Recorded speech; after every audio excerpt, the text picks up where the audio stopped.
Diane Keaton, the legendary Academy Award-winning actress, passed away peacefully on March 14, 2025, at the age of 79, at her Los Angeles home surrounded by her two adopted children and close friends. Her family confirmed she had been battling ovarian cancer privately for nearly 2 years, a diagnosis she chose to keep away from the public eye while continuing to inspire others through her work. Keaton's illustrious career spanned over 5 decades, earning her an Academy Award for Best Actress for her unforgettable performance as the title character in Annie Hall in 1977, a role that became synonymous with her quirky, intellectual charm and revolutionary fashion sense. She received additional Oscar nominations for Reds, Marvin's Room, and Something's Gotta Give, showcasing her remarkable range from romantic comedies to intense dramas. Beyond her iconic collaboration with Woody Allen in films like Manhattan, Sleeper, and Love and Death, Keaton carved out a unique place in Hollywood as both a comedic genius and dramatic powerhouse. Her role as Kay Adams Corleone in the Godfather trilogy cemented her status as a cinematic legend, while later performances in The First Wives Club, Baby Boom, and Father of the Bride introduced her to new generations of fans. Keaton was also a successful director, photographer, and real estate developer, known for her passion for architecture and design. Her distinctive personal style, turtlenecks, vests, wide-brimmed hats, and menswear-inspired outfits, influenced fashion for decades and became her signature look both on and off screen. Colleagues remembered her as fiercely independent, endlessly creative, and genuinely kind.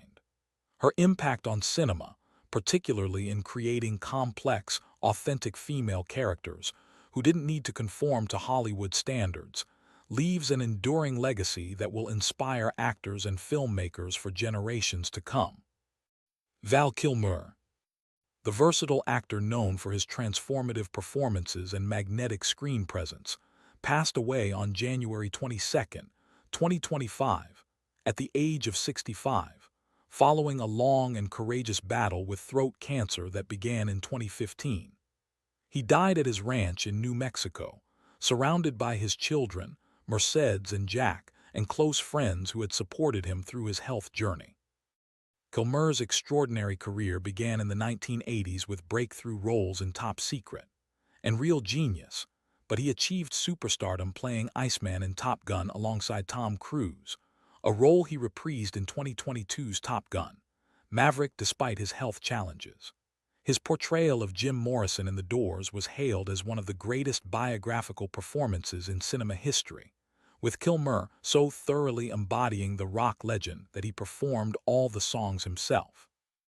His iconic turn as Batman in Batman Forever showcased his ability to bring depth to blockbuster roles, while performances in Tombstone as the unforgettable Doc Holliday, Heat alongside Al Pacino and Robert De Niro, and The Saint demonstrated his remarkable versatility.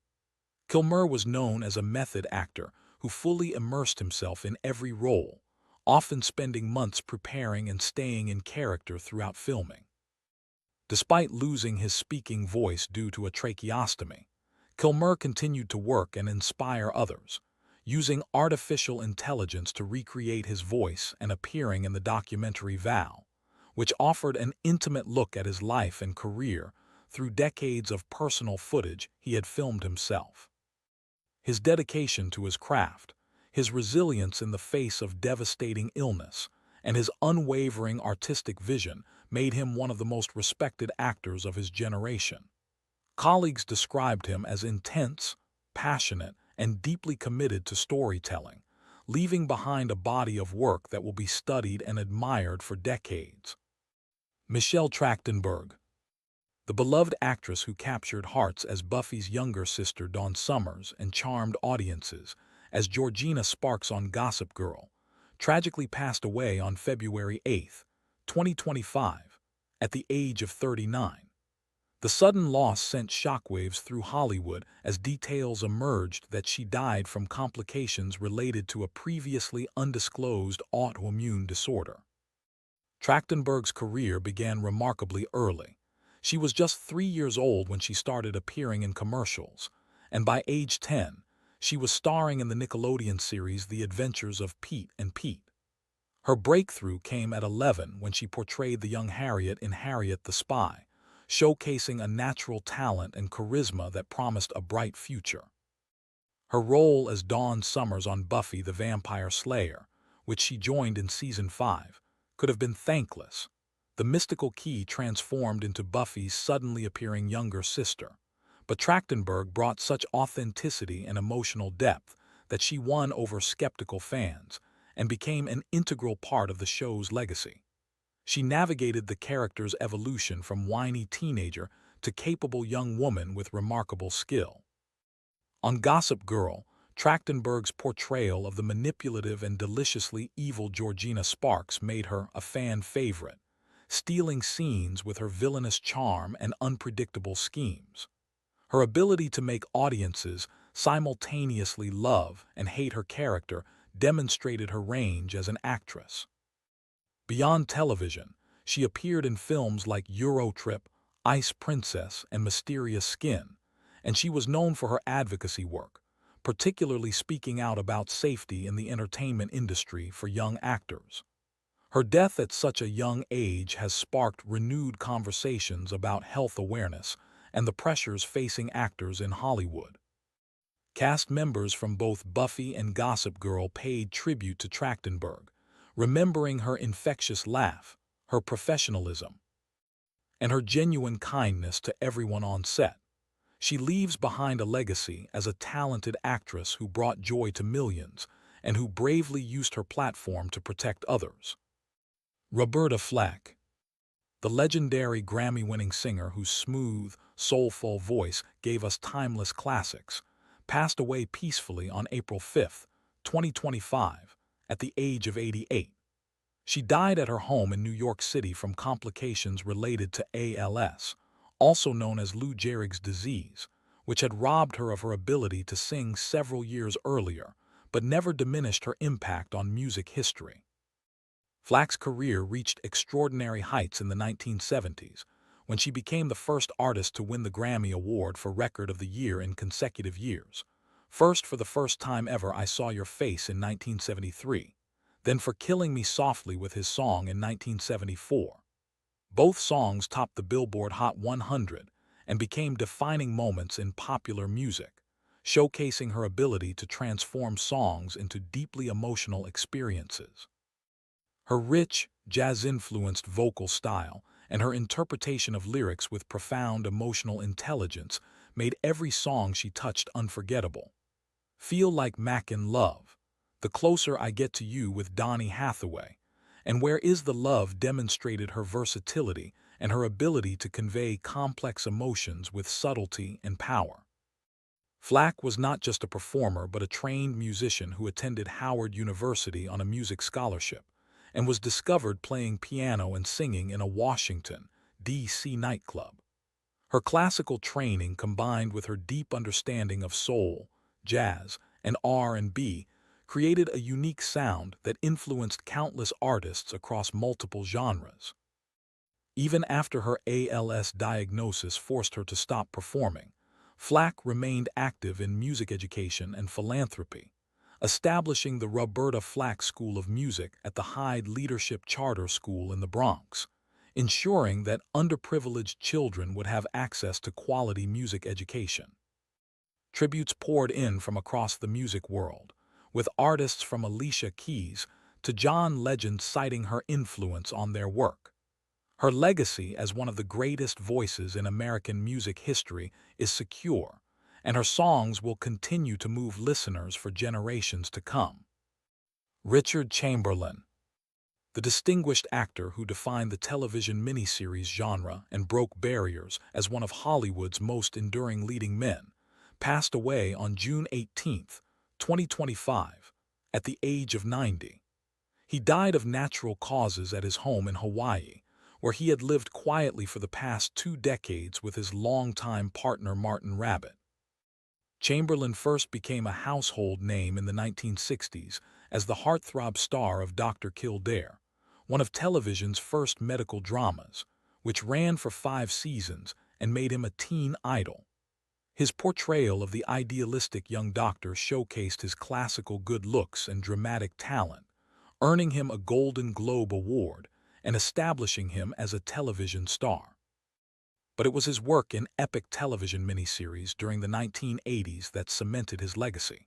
His portrayal of Father Ralph de Bricassart in The Thorn Birds became one of the most watched and celebrated television events of all time, earning him an Emmy nomination and Golden Globe Award.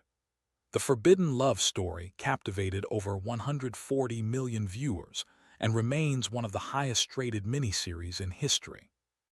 He followed that success with memorable performances in Shogun, where he played an English navigator in feudal Japan, and The Bourne Identity, the original television adaptation that introduced the character decades before the Matt Damon films. His ability to carry these massive productions with intelligence and emotional depth made him the king of the miniseries format. Chamberlain's stage work was equally impressive, with acclaimed performances in musical theater including The Sound of Music and The King and I, demonstrating his versatility as a performer. His autobiography, Shattered Love, published in 2003, courageously detailed his experience as a gay man in Hollywood during an era of intense prejudice, helping pave the way for greater acceptance in the industry. Colleagues remembered him as gracious, professional, and deeply committed to his craft. His legacy includes not just his memorable performances, but his quiet courage in living authentically despite the pressures of Hollywood stardom during less accepting times. Loretta Swit, the Emmy award-winning actress forever beloved as Major Margaret Hot Lips Houlihan on MASH, passed away on August 29, 2025, at the age of 87, following complications from a stroke. She died at her home in Los Angeles, surrounded by her extensive collection of art and her beloved rescue animals, causes she championed throughout her life. Swit's portrayal of Hot Lips across MASH's 11-season run transformed what could have been a one-dimensional character into one of television's most complex and beloved figures. When the series began, Margaret was often the target of jokes, uptight, by the book, and romantically entangled with the bumbling Frank Burns. But Swit's nuanced performance revealed layers of vulnerability, strength, and humanity that evolved throughout the series. Her character's journey from rigid army nurse to compassionate, independent woman mirrored the feminist movement of the 1970s and gave viewers one of television's first fully realized female characters who could be tough, funny, romantic, and flawed all at once. Swit won 2 Emmy Awards for Outstanding Supporting Actress in a Comedy Series and was nominated 8 times, a testament to the consistency and quality of her work. The series finale of MASH, Goodbye, Farewell, and Amen, which aired in 1983, featured some of Swift's finest work as Margaret bid farewell to the 4077th and to viewers who had followed her journey for over a decade. The episode remains one of the most-watched television broadcasts in history, with over 125 million viewers.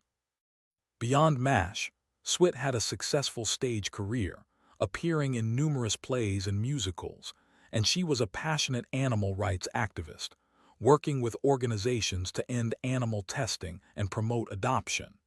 She authored a book of photography featuring dogs available for adoption, using her celebrity to save countless animals' lives. Alan Alda, her longtime co-star and friend, released a statement calling her the heart and soul of the 4077th, adding that her warmth, professionalism, and dedication to her craft made everyone around her better.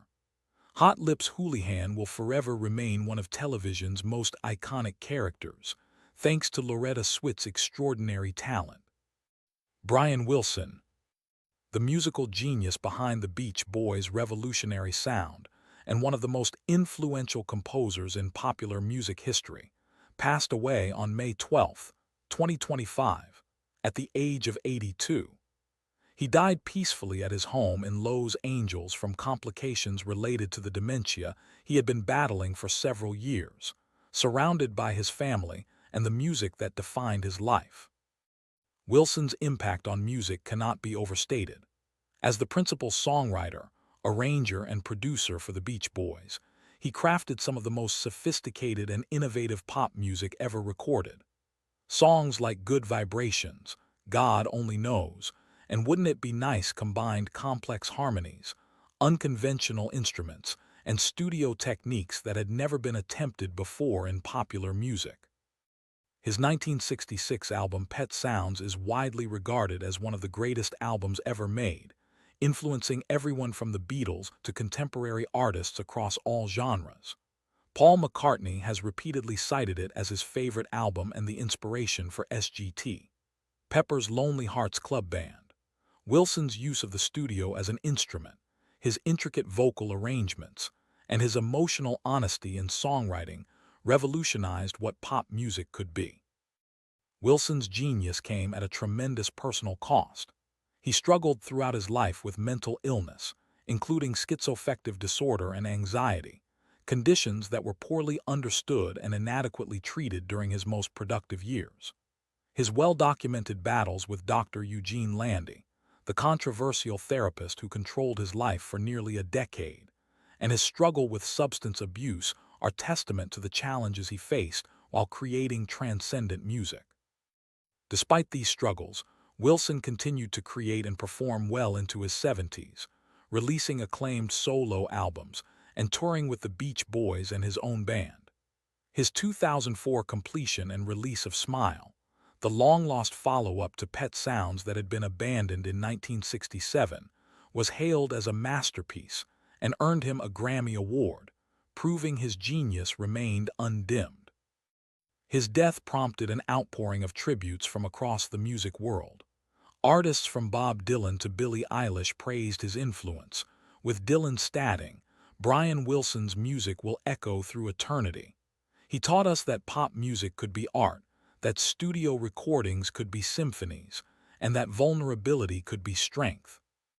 Wilson's legacy extends far beyond the Beach Boys' surf and sun image.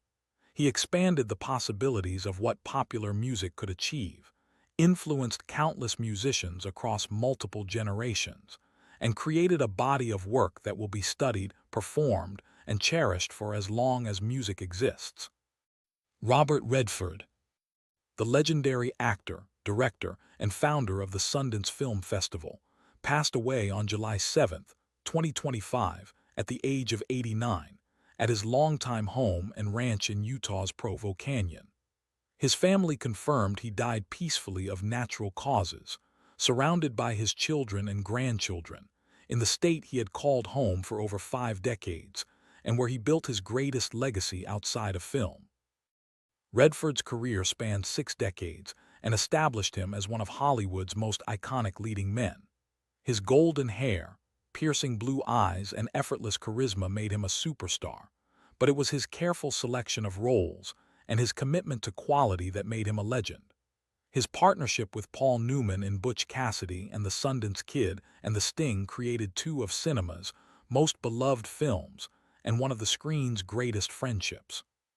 His performances in The Way We Were opposite Barbra Streisand, All the President's Men as Bob Woodward investigating Watergate, The Natural as the mythical baseball player Roy Hobbs, and Out of Africa as the romantic adventurer Denise Finch, Hatton showcased his range and his ability to embody the quintessential American hero, flawed, complex, and deeply human. But Redford's impact extended far beyond acting. As a director, he won the Academy Award for Ordinary People, his directorial debut in 1980, a powerful family drama that showcased his skill behind the camera. He followed with acclaimed films including A River Runs Through It, Quiz Show, and The Horse Whisperer, demonstrating that his talents weren't limited to appearing on screen. Perhaps his most enduring legacy is the Sundance Film Festival, which he founded in 1985 to support independent filmmakers. What began as a small gathering in Park City, Utah, became the premier showcase for independent cinema, launching the careers of countless directors, writers, and actors who might never have found an audience otherwise. Sundance changed the landscape of American cinema, proving that films made outside the studio system could find both critical acclaim and commercial success. Redford was also a passionate environmental activist, using his fame and resources to protect wild lands and combat climate change decades before it became mainstream. His Sundance Institute expanded beyond film to include theater and music programs, all dedicated to supporting artists and fostering creativity. Tributes emphasized not just his artistry but his integrity, his support for emerging talent, and his lifelong commitment to using his platform for causes he believed in. His final film performance in The Old Man and the Gun in 2018 felt like a perfect coda to his career, a charming, witty, elegiac performance that reminded audiences why they had fallen in love with him in the first place. Rob Reiner, the acclaimed director and actor whose films defined multiple generations of cinema, passed away on September 3, 2025, at the age of 78, following a heart attack at his home in Los Angeles. The sudden loss shocked the entertainment industry, as Reiner had remained active and seemed in good health, recently completing work on his final film. Reiner first became famous as an actor, playing the lovable liberal Michael Meathead Stivic on the groundbreaking sitcom All in the Family. His character's battles with his conservative father-in-law Archie Bunker, played by Carroll O'Connor, tackled controversial social issues with humor and heart, making the show one of the most important in television history. Reiner's performance earned him 2 Emmy Awards and made him a household name. But it was as a director that Reiner truly left his mark on cinema. His directorial debut, This Is Spinal Tap, revolutionized comedy with its mockumentary style, creating a template that countless films would follow. The film's influence on comedy cannot be overstated. It essentially created a new genre and remains endlessly quotable decades later. He followed with an extraordinary run of diverse, acclaimed films, The Sure Thing, a charming romantic comedy that launched John Cusack's career, Stand By Me, the Stephen King adaptation that perfectly captured childhood friendship and the loss of innocence, The Princess Bride, a fairy tale that became a cultural phenomenon beloved by multiple generations, When Harry Met Sally, which redefined the romantic comedy and gave us one of cinema's most iconic scenes, Misery, a terrifying psychological thriller that earned Kathy Bates an Oscar, and A Few Good Men, a legal drama featuring one of the most famous lines in film history.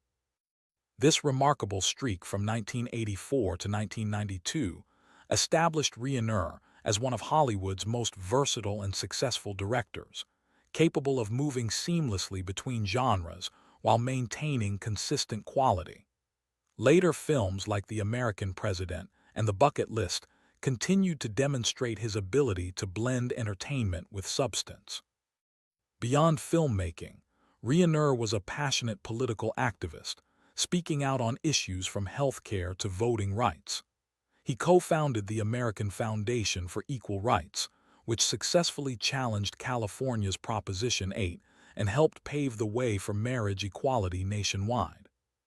Colleagues remembered Reiner as generous with his time and knowledge, someone who mentored young filmmakers and actors, and who genuinely cared about the people he worked with. His son Nick Reiner, also a filmmaker, released a statement saying, "My father taught me that great entertainment can also say something important about the world, that making people laugh or cry or think is a profound responsibility, and that kindness matters more than success." Roger Ewing, the actor best remembered for his role as Deputy Clayton Thaddeus Thad Greenwood on the classic television western Gunsmoke, passed away on October 14, 2025, at the age of 84. He died peacefully at a care facility in Los Angeles, where he had been living with advanced Parkinson's disease for the past several years. Ewing appeared on Gunsmoke during the 1965-1967 seasons, playing the earnest young deputy who worked alongside Marshal Matt Dillon, played by James Arness. While his time on the show was relatively brief, he appeared in 36 episodes, His character's youthful enthusiasm and moral clarity made him a fan favorite during a pivotal period in the long-running series. His character was written out when the producers decided to streamline the cast, but Ewing's portrayal left a lasting impression on viewers who fondly remembered Deputy Thad's determination to prove himself worthy of wearing a badge in Dodge City. The role showcased Ewing's natural charisma and his ability to hold his own alongside veteran actors like Arness, Milburn Stone, and Amanda Blake. After leaving Gunsmoke, Ewing appeared in other Western series including The Virginian and The High Chaparral, as well as shows like The Mod Squad and Medical Center. However, he gradually stepped away from acting in the mid-1970s, choosing instead to focus on his photography career, which became his primary passion for the next several decades. Ewing became an accomplished photographer, specializing in Western landscapes and portraits of Native American communities. His work was exhibited in galleries across the Southwest, and he published several books of photography that captured the changing American West with the same authenticity he brought to his acting roles. In his later years, Ewing occasionally attended Gunsmoke conventions and Western film festivals, where he was always gracious with fans who remembered his work. Despite his relatively short time on the show, he remained proud of his association with one of television's longest-running and most beloved series. His death prompted remembrances from Gunsmoke historians and Western genre enthusiasts who appreciated his contribution to the show during its middle years. While he may not have achieved the same level of fame as some of his contemporaries, Roger Ewing represented a particular era of television westerns and brought authenticity and earnestness to every role he played. As we reflect on these 10 remarkable lives lost in 2025, we're reminded of the profound impact these artists had on entertainment and culture. From Diane Keaton's revolutionary approach to female characters and Val Kilmer's transformative performances, to Brian Wilson's musical genius and Robert Redford's multifaceted legacy,